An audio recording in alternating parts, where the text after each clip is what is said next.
As you know, cryptocurrency is highly volatile, and Bitcoin's movements on daily basis are liquidating billions of dollars.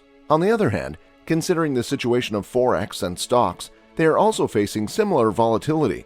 This is why learning the technical skills of trading from an expert is always a good choice. Like you can learn by yourself too, but the amount of experience which an expert can add will always be missing.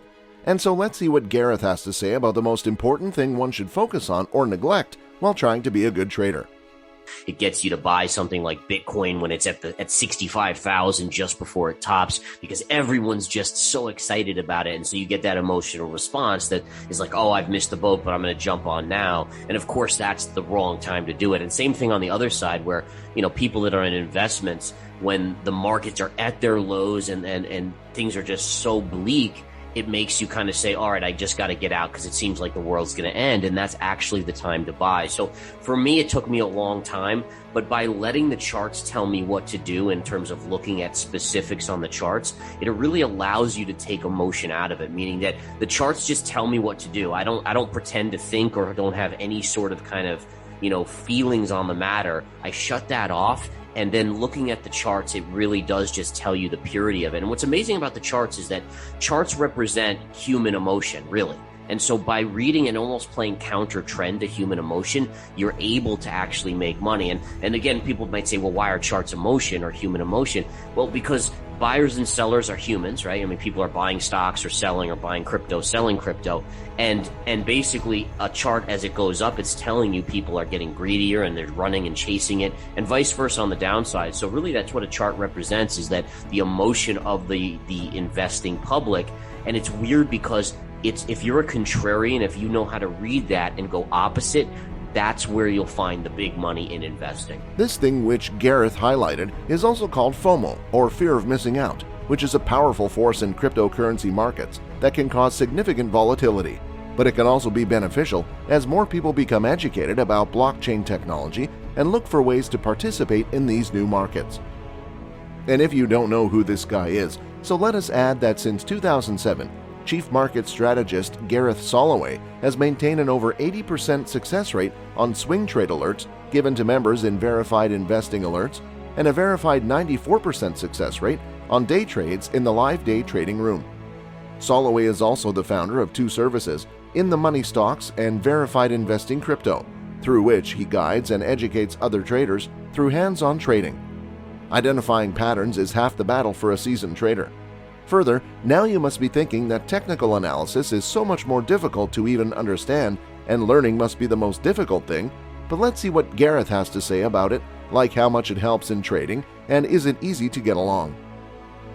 I mean, it just like anything, it takes study, right? So I always like to tell people that you can't expect to come into the market and remember, you're facing like billion-dollar algorithms that Goldman Sachs and these bigger companies built, and they're sharks. I mean, think of great white sharks, and we're kind of like the seals in the water. So you have to learn how to avoid the kind of the pitfalls there of that kind of stuff. So if you're going to be a brain surgeon, right, you have to go to school for X amount of years, you have to study and all this stuff, and you have to pay. I mean, think about the amount of money, right? So the same thing applies to investing. If you want to be a pro, if you want to be someone that's making money, you're going to have to put some energy and effort into studying it. So that's number one.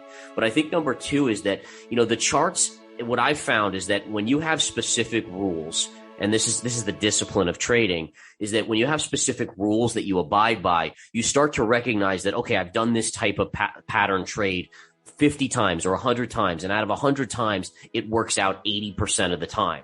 So as long as you have those probabilities on those pattern formations and you actually know what to look for, then you actually start to become the casino house versus the gambler. Like the gambler walks in, generally 1,000 gamblers go in, most of them will lose, one or two may win, but you want to be the house of the casino. So everything I do is based on this pattern forms X amount of times, and it makes this move X percent of times. So what Gareth said is that these graphs can be applied to any market, including cryptocurrencies, and when done right, technical analysis helps you accurately predict the lows and highs of Bitcoin prices over different time periods. And people tend to say that crypto is new and it's unpredictable, So let's see what Soloway has to say in this regard, like are these charts for the crypto too, and how this can be a good thing in the crypto space.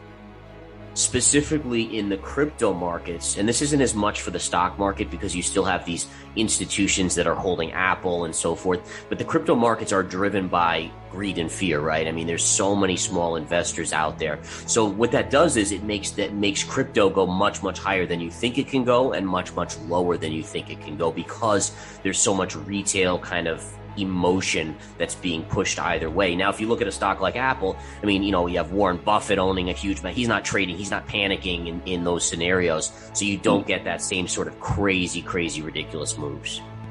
So after hearing about all the technical trading things, let's see what a technical trading expert with the experience of more than 20 years has to say about the future of Bitcoin.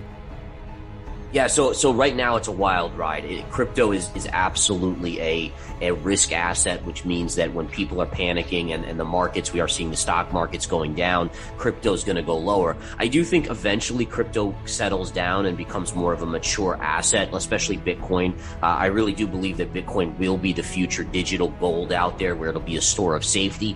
But, what I always say to people is keep in mind that Bitcoin has only been around since 2009, so it's effectively a 13-year-old. So we can't look at it and say, you don't look at a 13-year-old and say, okay, you need to act like a 50 or 60-year-old or a grandparent, right? They're very emotional at that age. They're very kind of off the wall, and that's the way crypto's behaving because it's a young asset. Now, if you look at gold, right? Gold is used as a store of safety for thousands and thousands and thousands of years, and it only moves like 1% on a crazy day, maybe 0.5% on a normal day. So you get much more of a stable, mature asset in that respect. So eventually I think crypto grows into that, but it's just such a new asset right now that it's very, very volatile. People are still trying to figure it out. Absolutely. This is exactly what the market is demonstrating as well. Because Bitcoin is the largest cryptocurrency by market cap, and the rest of the market tends to follow its trends, it is a good indicator of the crypto market in general. In 2021, the price of Bitcoin went on a wild ride, reaching a new all-time high of $68,000 in November. Furthermore, other analysts predict that the global cryptocurrency market will more than triple in value by 2030, reaching nearly $5 billion. Finally, what we can say is that whether they want to invest in crypto or not, investors, businesses, and brands can't ignore the rising tide of cryptocurrency for long. And now, if you have any questions about anything that Gareth said, then don't forget to ask the question in the comment box below. And if you have found the content helpful, then don't forget to give this video a thumbs up and do subscribe to our channel for weekly content like this. Thanks for watching and see you in the next video. Until then, goodbye.